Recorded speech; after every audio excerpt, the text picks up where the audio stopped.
સમાચારની શરૂઆત કરી રાજકોટથી તો રાજકોટ સહિત સમગ્ર દેશમાં આજે કેમિસ્ટ એસોસિએશન દ્વારા હડતાલનું એલાન આપવામાં આવ્યું છે। ઓનલાઈન દવાના વેચાણ, દવાઓ પર આપવામાં આવતા ભારે ડિસ્કાઉન્ટ અને ડુપ્લિકેટ દવાના મુદ્દાને લઈને કેમિસ્ટોમાં રોષ જોવા મળી રહ્યો છે। સૌરાષ્ટ્રમાં અંદાજે 6000 જેટલા અને રાજકોટ શહેર જિલ્લામાં આશરે 1400 નાના મોટા મેડિકલ સ્ટોર બંધ રાખવામાં આવ્યા છે। જો કે દર્દીઓને મુશ્કેલી ન પડે તે માટે રાજકોટના અલગ અલગ 15 જેટલા સ્થળોએ દવાનું વેચાણ ચાલુ રાખવામાં આવ્યું હતું।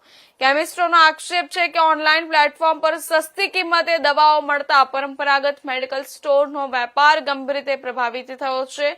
વધુ માહિતી અમારા સંવાદદાતા આપશે।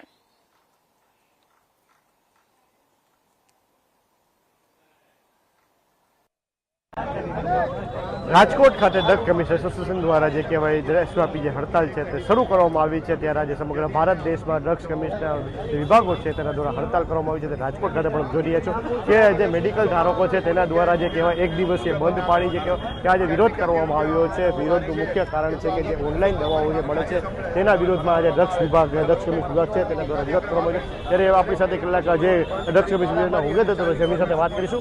ક્યાંક ને ક્યાંક જે આ બાબતે અવારનવાર રજૂઆત કરવામાં આવે છે, ત્યારે આજે હડતાલ પણ પાડવામાં આવી છે। શું સમગ્ર વાત છે અને શું માંગ છે?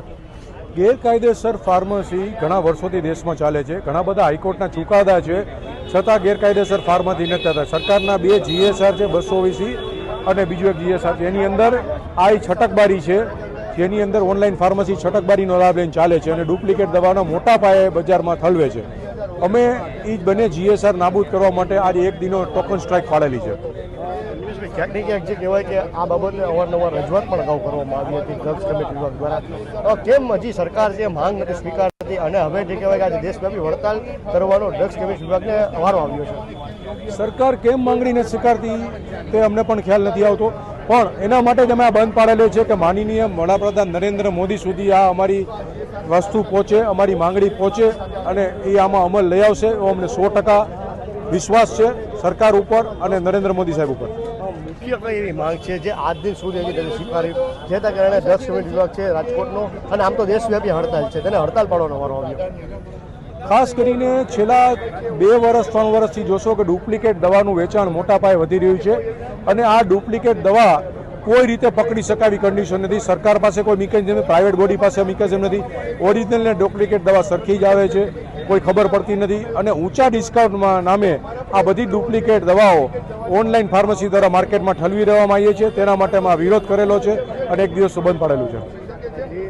આપણે જોઈ રહ્યા છો કે અત્યારે જે વેપારીઓ છે, રાજકોટ ડ્રગ્સ વિભાગના વેપારીઓ તે અત્યારે ક્યાંક ને ક્યાંક જે કહેવાય કે વિરોધ કરી રહ્યા છે। ત્યારે મહત્વની વાત છે કે આજે આ વિરોધ છે તે ક્યાંક જે યથાવત એક દિવસ બંધ પાડીને હડતાલ રાખવામાં આવી। ત્યારે આપણી સાથે જે મયુરસિંહ જાડેજા છે એમની સાથે વાત કરીશું। મયુરસિંહ, જે આજે વિરોધ કરવામાં આવી રહ્યો છે, હડતાલ પાડવામાં આવી છે, મુખ્ય માંગો હજી સુધી સરકાર નથી સ્વીકારતી અને ડુપ્લિકેટ દવાઓનું જે કહેવાય બજાર, કાળા બજાર અને બધું જે ચાલી રાખે છે, શું કહેશો?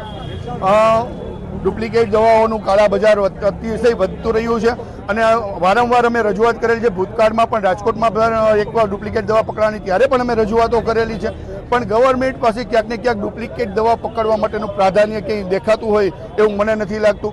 એના કારણે પ્રયત્નો એવા થવા જોઈએ કે લોકો સુધી ડુપ્લિકેટ દવા પહોંચે જ નહીં, જેના કારણે ઓનલાઈન માધ્યમ એવું છે, ઓનલાઈન ફાર્મસી એવું માધ્યમ છે કે જેના લીધે ડુપ્લિકેટ દવાઓ આખા દેશમાં વિતરણ કરી શકે છે આ લોકો। હમણાં જ અમે જોયું બ્લિંકિટમાં એક એક્સપાયરેડ મેડિસિન મળી। જો એક્સપાયરેડ મેડિસિન મળી શકતી હોય તો ડુપ્લિકેટ દવા કેમ ન ઘૂસી શકે? તો ક્યાંક ને ક્યાંક અમારી આ લડાઈ આમ જનતાના વિરોધમાં નહીં, આમ જનતાના હિતમાં છે।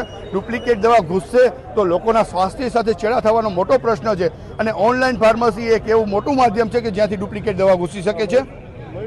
થોડાક સમય પહેલા ઇન્ડિયા ન્યૂઝે પણ એક સવાલ ઉઠાવ્યો હતો કે રાજકોટના એક જાણીતા મેડિકલ સ્ટોરમાંથી જે કહેવાય ડુપ્લિકેટ દવા મળી હતી, દર્દીને 6 મહિના દવા લીધા બાદ ન ફેર પડતા સમગ્ર મામલો સામે આવ્યો હતો। ઇન્ડિયા ન્યૂઝે આ મોટો અવાજ ઉઠાવ્યો હતો, આપના પણ ઇન્ટરવ્યૂ કર્યા હતા જ્યારે પણ આ જે લડત ચાલુ કરવામાં આવી હતી, તો કેમ આજ દિન સુધી હજી આવા જે કહેવાય કે લેભાગુ તત્વો છે તે નમતા નથી?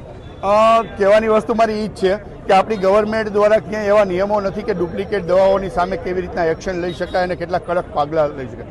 તો ગવર્મેન્ટને અમે ત્યારે પણ રજૂઆત કરેલી હતી કે ડુપ્લિકેટ દવાઓનું વેચાણ કોઈના મર્ડર કરતાં પણ ખરાબ એક ગુનો છે, તો એ ગુનો જ્યારે થતો હોય ત્યારે એમાં કડકમાં કાર્યવાહી થવી જોઈએ। હું એવું માનું છું કે જે મોટામાં મોટો ગુનો કહી શકાય એવો આ ગુનો છે. તો આમાં કડકમાં કડક કાર્યવાહી થવી જોઈએ અને કડકમાં કડક આના માટે કાયદાઓ ઘડાવવા જોઈએ.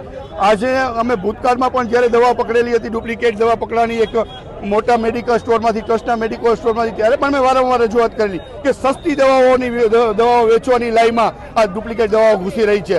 માત્ર ને માત્ર સસ્તી દવા વેચવી એ જ જરૂરી નથી, લોકો સુધી સાચી દવા વેચવી એ પણ જરૂરી છે. એ દરેકની જવાબદારી પણ છે. અંતિમ સવાલ મયુરસિંહ, કે હવે જે કહેવાય કે આજે જે હડતાલ દેશવ્યાપી હડતાલ છે આ તો, પણ જો હવે કંઈક ઇમરજન્સી સેવાઓ આવે, કોઈ ઇમરજન્સી સારવાર માટે કોઈ આવે દવા લેવા, તો તેના માટે રાજકોટ મેડિકલ વિભાગ દ્વારા કઈ રીતે તૈયારી કરવામાં આવી છે? રાજકોટના લગભગ દરેક ખૂણે અમે ઇમરજન્સી સેવા માટે એક મલ્ટી સ્પેશિયાલિસ્ટ હોસ્પિટલ તેમજ એક મેડિકલ સ્ટોર ઓપન રાખેલા છે, જેથી કરીને સામાન્ય લોકોને, આમ જનતાને અને દર્દીઓને હાલાકી ન ભોગવવી પડે.